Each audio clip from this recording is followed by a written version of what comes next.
नमस्कार।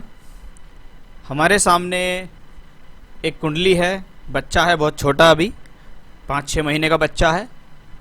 15 अप्रैल 2020 दोपहर को 3:52 पर इनका जन्म हुआ है। हम बात करेंगे बच्चे की आने वाली दशा स्वास्थ्य के नज़रिए से कैसी है, ये बच्चा स्वास्थ्य के एंगल से कैसा रहने वाला है, स्वभाव से कैसा रहने वाला है, क्या इनकी राशि है, क्या इनका नक्षत्र है, क्या ये किसी दोष के साथ पैदा हुआ है या अन्य क्या क्या चीज़ें हैं, उनके बारे में मैं इस हॉरोस्कोप में चर्चा शुरू करने वाला हूँ। सबसे पहले मैं आपको बता दूं, कुंडली में जो चंद्रमा है वो यहाँ छठे घर में 10 नंबर में बैठा हुआ है। 10 नंबर शनि का नंबर होता है, मकर राशि होती है। चंद्रमा जब मकर राशि में हो तो आपके बच्चे की जन्म की राशि हुई मकर। जन्म का नक्षत्र है उत्तरी आषाढ़ नक्षत्र, और उत्तरी आषाढ़ नक्षत्र के चौथे चरण में आपका बच्चा पैदा हुआ है, जिसके कारण उसके जन्म का जो नाम का अक्षर है वो निकला है थ शब्द से। थ मतलब थानेदार। ये थ शब्द जो है मैं आपको बता रहा हूँ, तो थ शब्द पंचांग खोलते हैं तो उसमें थानेश्वरी के नाम से भी लिखा हुआ होता है। यानी आप थ नाम से भी कोई नाम रख सकते हैं, और थ नाम से कोई नाम अक्षर नहीं भी निकल रहा है तो भी आप अपने हिसाब से कोई भी नाम अक्षर रख सकते हैं। किसी भी प्रकार की कोई प्रॉब्लम आपको नहीं है। जीवन भर मकर राशि ही इनको साथ फॉलो होगी। तो ये तो थी इनकी राशि नक्षत्र की बात। जन्म के जो पाए हैं, कुछ लोग पूछते हैं जी इनके पाए कैसे हैं, यानी बच्चे के पैर कैसे हैं। स्वर्ण के पाए हैं। मकर राशि में शनि हो, चंद्रमा बैठा हो तो स्वर्ण के पाए होते हैं, सोने के पाए। तो ये हुए राशि की बातें। अब बात करते हैं लग्न की। कुंडली में देखें क्या कोई दोष तो नहीं है? नहीं जी, कोई पितृदोष नहीं, कोई ग्रहण दोष नहीं, कोई बड़ा दोष नहीं दिखता। कुछ लोग आपको ये कहेंगे कि इस कुंडली में कालसर्प दोष है। कैसे कहते हैं कालसर्प दोष? जब राहु और केतु की परिधि में सारे ग्रह आ जाएं। ये देखिए, एक तरफ राहु है, एक तरफ केतु है। जब सारे ग्रह राहु केतु परिधि में आ जाएं तो कहा जाता है कि ये कालसर्प दोष है। कुछ इसको दोष कहते हैं, कुछ इसको योग कहते हैं। यानी लोगों में अभी इस बात को लेकर भी झगड़े हैं कि ये दोष है या योग है। मेरे हिसाब से ये कुछ भी नहीं है, क्योंकि शास्त्र की बात करें, मुझे किसी भी शास्त्र में कालसर्प नाम का योग या दोष कहीं भी पढ़ने को नहीं मिला। कलयुग में इसके बल पर बहुत से लोग ऐसे हैं जो अच्छा खासा पैसा कमा रहे हैं। मैं उनका कर्म उनके साथ है, लेकिन मैं आपको जो सलाह देना चाहता हूँ वो यही है कि हिंदुस्तान के अंदर 12 ज्योतिर्लिंग हैं। उसमें भी अगर आप उज्जैन जाएंगे तो ज़्यादा बेहतर रहेगा। वहाँ महाकालेश्वर का ज्योतिर्लिंग है, वहाँ जाइए कभी भी। ये आपके ऊपर कोई प्रेशर नहीं है, कभी भी जाइए। 10 साल की उम्र में जाएगा बच्चा, 15 में जाए, 18 में जाए, 20 में जाए, वो आपकी इच्छा है। आप वहाँ ले जाओ और बोल दो पंडित को भी राहु केतु परिधि में सारे ग्रह हैं, कालसर्प दोष या योग जो भी है, एक इसकी पूजा कर दो छोटी सी, वो पूजा करा देंगे। इससे घबराने की कोई जरूरत नहीं है। मैं आपको बार बार कह रहा हूँ, किसी के बहकावे में आने की जरूरत नहीं है। चलिए, ये तो थी इसकी बात। लग्न सूर्य का लगन है। सूर्य एक स्थिर राशि कहलाती है। सूर्य का मतलब होता है प्लेनेट सन। सन मीन जो रोजाना सूर्य देव निकलते हैं, ग्रहों में राजा कहलाते हैं। ये व्यक्ति के स्वभाव में राजसिक गुण देते हैं, सात्विक गुण देते हैं। व्यक्ति स्वभाव से थोड़ा सा अहंकारी और स्वाभिमानी होता है। ऐसे लोग कभी कभी छोटी छोटी बात पे बुरा मान जाते हैं, लेकिन दिल के बहुत बढ़िया होते हैं, बड़े दिल वाले होते हैं। ऐसा बहुत ज़्यादा देखा गया है। स्थिर स्वभाव है, यानी स्वभाव डगमगाता नहीं है। कोशिश करते हैं अपने जीवन में कुछ बड़ा करने की। ऐसे लोग जीवन में छोटे से स्टार्ट ना करके बड़े से स्टार्ट करते हैं। यानी लाइफ में इनको बहुत सारी चीज़ जमी जमाई मिल जाती हैं कि हाँ, इसको आपको आगे बढ़ाना है। लगन का मालिक चर राशि में 9th हाउस में है, सूर्य उच्च का है। लग्नेश भाग्य स्थान में है तो कहो व्यक्ति भाग्यशाली है। इसका मोटा सा सूत्र है, लग्नेश 9th में, व्यक्ति भाग्यशाली है। उच्च का सूर्य है जब 9th हाउस में हो तो ये थोड़ा सा पिता के साथ वैचारिक मतभेदता देता है। यानी बच्चे के पिता और उसके जो आपसी संबंध हैं वो इतने प्रगाढ़ नहीं होते, इतने स्ट्रांग नहीं होते, उनमें आपसी मतभेद आ जाता है, ऐसा कह सकते हैं। चलिए, अब बात करते हैं। लगन की बात हो गई, लग्नेश की बात हो गई। अब लगन लग्नेश पर प्रभाव किसका है? मंगल का प्रभाव है। मंगल ग्रह छठे घर में उच्च का है। शत्रु हंता योग बनाता है, शत्रुओं को हराने वाला, प्रतियोगिताओं में विजय प्राप्त करने वाला, अपने स्वयं के बल पर भाग्य का निर्माण करने वाला है इनका मंगल। क्योंकि मंगल यहाँ उच्च का छठे भाव में है और 9th हाउस को वापस देख रहा है, अपने घर को, ये सूर्य को भी देख रहा है और अपनी अष्टम दृष्टि से लगन को, यानी आपको जोश, हिम्मत, ताकत, एनर्जी सब कुछ प्रदान कर रहा है ये मंगल। तो मंगल और सूर्य दोनों की पोजीशन अपने आप में बेहतर है। जब उच्च का ग्रह, मंगल जैसा ग्रह 6th हाउस में हो तो व्यक्ति एनर्जेटिक होता है, साथ ही साथ व्यक्ति जीवन में घबराता नहीं है। ऐसे लोग डरते नहीं हैं और अपनी बुद्धि से काम लेते हैं कि हमें कब कहाँ क्या डिसीजन करना है, वो उनको अच्छी भली बात ही आता है, बहकावे में नहीं आते हैं, कोशिश करते हैं हर काम को अपने हाथ में लेके चलें। तो एक स्थिति यहाँ ये दिखाई दी है। अब बात करते हैं, जब मंगल की बात हो गई, योग कारक मंगल भूमि जमीन जायदाद आपको दिलाएगा। शुक्र दशमेश होके दशम में, 10th हाउस कर्म का स्थान कहलाता है। आपके जीवन में कर्म कैसे रहेंगे, प्रोफेशनल लाइफ कैसी रहने वाली है, वो दशमेश शुक्र ने यहाँ दर्शाया।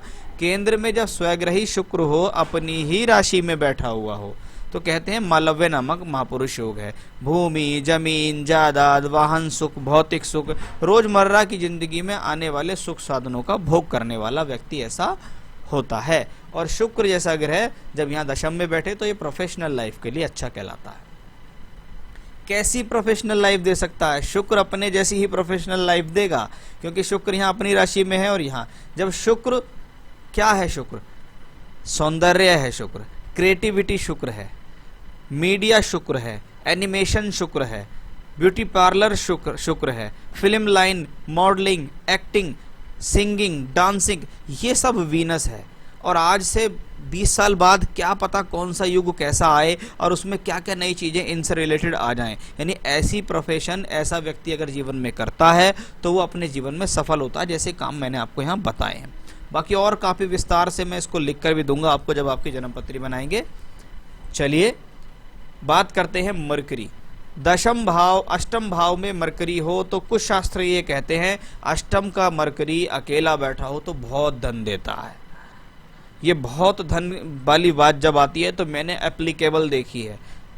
और आज के समय में एक हॉरोस्कोप मेरे सामने है 1965 की है, एक 1979 की है। दोनों ही व्यक्ति अपने बल पर आज के समय में करोड़पति हैं। और वो कॉम्बिनेशंस मैंने यहाँ अपनी आंखों से देखे हैं कि उनको दशा में ये मिला है। बुध वाणी के बल पर पैसा कमा रहे हैं, बोलचाल से पैसा कमा रहे हैं, लोग बार अपनी बोलचाल से लोगों को इम्प्रेस कर रहे हैं, उससे पैसा कमा रहे हैं। तो वो मरकरी भी बहुत स्ट्रांगली यहाँ स्टैब्लिश है, अच्छा है। अब बात करेंगे, बहुत सारे प्लैनेट बैठे हुए हैं 6th हाउस में। सबसे पहले बनेंगे जुपिटर।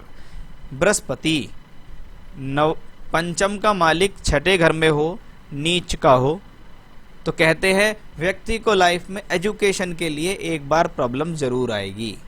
कभी कभी क्या होता है, लोग बात डिसीजन नहीं ले पाते कि मुझे क्या करना चाहिए, क्या नहीं करना चाहिए, क्या करूं, क्या नहीं करूं। किसी कारण से उनकी 1 साल खराब हो जाती है, स्ट्रीम चेंज में प्रॉब्लम आती है, ऐसा कह सकते हैं। लेकिन दूसरी चीज़ मुझे यहाँ देखनी है सप्तांश कुंडली। सप्तांश में देखता हूँ चिल्ड्रन के लिए, संतति के लिए। जब कारक बृहस्पति, संतान का कारक, पंचम भाव का स्वामी, जब छठे घर में नीच का हो, और यही बृहस्पति राहु केतु इसको कहते हैं संतान प्राप्ति में बाधा। ऐसे लोगों को संतान प्राप्ति देरी से होती है, होती जरूर है, देरी से होती है, कष्ट से होती है, इसको कहते हैं सर्जरी से हो गई। ऐसा कभी कभी मिसकैरेजेस का सामना करना पड़ जाता है, बाकी और कोई बड़ी प्रॉब्लम नहीं है। अब शनि षष्ठेश होके छठे घर में जब बैठे तो छठा घर रोग ऋण रिपु, मैं शत्रुओं पर हावी रहूंगी, मैं अपने शत्रुओं को परास्त करूंगी, मैं जीवन में स्वयं के बल पर आगे बढ़ने की क्षमता रखती हूं। तो ये 6th हाउस रिलेटेड है, बहुत अच्छा है। मंगल भी उसका सहयोग दे रहा है। साथ में है चंद्रमा। चंद्रमा जब शनि मंगल के बीच में बैठे, शनि भी मैलेफिक है स्वभाव में, मंगल एग्रेसिव है, उसके बीच में चंद्रमा फंस गया, यानी कि आप इनके क्रोध का अनुमान नहीं लगा पाएंगे। अगर ये व्यक्ति एक बार बिखर गया तो समझ लीजिए उसको संगवाना बड़ा मुश्किल हो जाएगा। अत्यंत तेज गति से क्रोध आना, आपे से बाहर हो जाना, और इतना गुस्सा हो जाना कि रूस गए, बोल नहीं रहे, बहुत ज़्यादा प्रॉब्लम हो गए हैं। क्योंकि ये मकर राशि है, और व्यक्ति अपने मन के अंदर बहुत ज्यादा बात रखता है। मकर मतलब मगरमच्छ, पानी में भी रहता है, गहराई में, जमीन पे भी रहता है, सबके सामने भी है। यानी व्यक्ति अगर किसी मन ही मन किसी को दुश्मन बना ले तो बड़ा मुश्किल हो जाता है ऐसे लोगों के लिए। यही वो कॉम्बिनेशन है इस चार्ट के अंदर जो आपको मैरिड लाइफ रिलेटेड इशू दे रहा है। क्योंकि महिला एक तो सोचती बहुत है, इसमें कोई संदेह नहीं है। महिलाओं के अंदर एक अलग गुण होता है कि महिलाएं सोचती बहुत है अपनी लाइफ में। तो एक तो सोचने वाला कॉम्बिनेशन, उसके साथ चंद्रमा जो मानसिकता का कारक है वो और ज्यादा सोचने मजबूर करता है। इसको कहते हैं व्यक्ति किसी के प्रति अगर अपनी कोई गलत धारणा एक बार बना ले तो उसको उसके दिमाग से निकालना मुश्किल है। यही वो कॉम्बिनेशन है जिसके कारण मैं कहता हूं आप टूर करेंगे, ट्रैवलिंग्स करेंगे, यात्राएं करेंगे, विदेश यात्रा भी करेंगे, वो एक अलग चीज है। लेकिन आपको अपनी मानसिकता को धीरे धीरे धीरे करके वाइड करना पड़ेगा, डेवलप करना पड़ेगा, नहीं तो आपको समस्या आ जाएगी अपनी नॉर्मल लाइफ में भी और अपनी मैरिड लाइफ में भी। चलिए, ये तो था। मैंने नवांश में एक कॉम्बिनेशन देखा, Jupiter and Saturn both are एक दूसरे की, आप समझ लिए राशि परिवर्तन मैं कह सकता हूँ। यहाँ बृहस्पति यहाँ बैठे हैं, शनि यहाँ बैठे हैं। जब पंचम और सप्तम का राशि परिवर्तन हो तो ऐसे लोग जीवन में अपने मनपसंद का विवाह करते हैं, यानी इसको कहते हैं मनपसंद विवाह करने का योग। और बृहस्पति देखिए यहाँ भी नीच का है, यानी फिर से संतान से संबंधित समस्या इनके स्वयं के बल पर दिखती हैं। तो वो बहुत आगे तक की बातें हैं, तो लेकिन स्थिति दिखाई दी तो मैंने आपको यहाँ बता दी। बाकी ये नवांश कुंडली है, ये मैरिड लाइफ के लिए देखी जाती है। यहाँ पे जो जुपिटर है वो 7th लॉर्ड है, सप्तम में शनि है चंद्रमा के साथ, सप्तमेश नीच का है, बृहस्पति मंगल से दृष्ट है। यानी फिर से मैरिड लाइफ से रिलेटेड इश्यूज दिखे हैं। इसको कहते हैं डिले मैरिज और आफ्टर मैरिज हस्बैंड के साथ थोड़ा प्रॉब्लम रहना। इसका क्या निदान है? इसका निदान है कुंडली मिलान, कि जो प्रॉब्लम हमारे बच्चे की कुंडली में है वो दूसरे की कुंडली में ना हो तो वैवाहिक जीवन बहुत बढ़िया चलने वाला होता है। तो ये तो थी एक प्लेनेटरी पोजीशंस की बातें। और राहु केतु तो अब मैंने आपको बता ही दिया कि इस 5 एक्सेस को लेते हैं, प्रॉब्लम कुछ नहीं है। जीवन में केतु की दशा हो तो वो बृहस्पति जैसे रिजल्ट देता है, जो बृहस्पति के फल वही केतु के फल, जो राहु के फल वही बुध के फल। यानी राहु फिट है, केतु नुकसानदायक है कह सकते, क्योंकि वो बृहस्पति की राशि में बैठा हुआ है। आपके बच्चे की जन्म का जो रोल है वो सूर्य की दशा में बच्चा पैदा हुआ। सूर्य क्या है? लग्नेश होके 9th हाउस में एग्जॉल्टेड है। क्या है? भाग्यशाली बच्चा है, पिताजी के लिए भी भाग्यशाली है। अभी क्या होगा? 3 जुलाई 2021 से चंद्रमा की दशा बच्चे को चलेगी, 10 साल की महादशा। द्वादश का मालिक जब छठे घर में बैठे, मकर राशि में बैठे, 7.5 भी बच्चे को चल रही है, जन्म के समय पे ही कह सकते हैं। तो आगामी जो 10 वर्ष की चंद्रमा की दशा है वो स्वास्थ्य के हिसाब से अच्छी नहीं दिखती। इसको कहता है स्वास्थ्य के हिसाब से अच्छा ना दिखना, यानी छोटी मोटी प्रॉब्लम्स आते रहना। अब चंद्रमा ग्रह क्या है? कफ, कोल्ड इनका कारक होता है, लंग्स का कारक होता है। बच्चे को ठंड लगती है, छाती जकड़ जाती है, कफ हो जाता है, उसके चक्कर में जुकाम हो रहा है, छाती चल रही है, तो उससे बच्चा थोड़ा सा प्रॉब्लम में रहता है। तो उसका आपको खास ख्याल रखना होगा, क्योंकि चंद्रमा की दशा लंबी है, 10 साल की है। आयु को कोई प्रॉब्लम नहीं है, लेकिन हाँ हेल्थ इश्यूज तो दिख रहे हैं 3 जुलाई 21 से। इसकी क्या रेमेडी करनी है, क्या कर सकते हो आप उसके लिए जिससे आपका बच्चा स्वस्थ रहे, उसको प्रॉब्लम ना आए? तो उसके लिए मैं आपको काफ़ी सारी रेमेडी जब आपकी हॉरोस्कोप बनाऊंगा तब मैं उसमें लिख कर दूंगा, वो आपको वहाँ फॉलो करनी है। ये तो मैंने एक नॉर्मल तौर पे आपको एक जानकारी सारी दी है कि कौन सा ग्रह कहाँ है, जिससे आप समझ पाओ कि हाँ मेरे बच्चे की कुंडली कैसी है। कोई दोष नहीं है, मंगली भी नहीं है आपका बच्चा, ये भी बात इसमें आ गई है।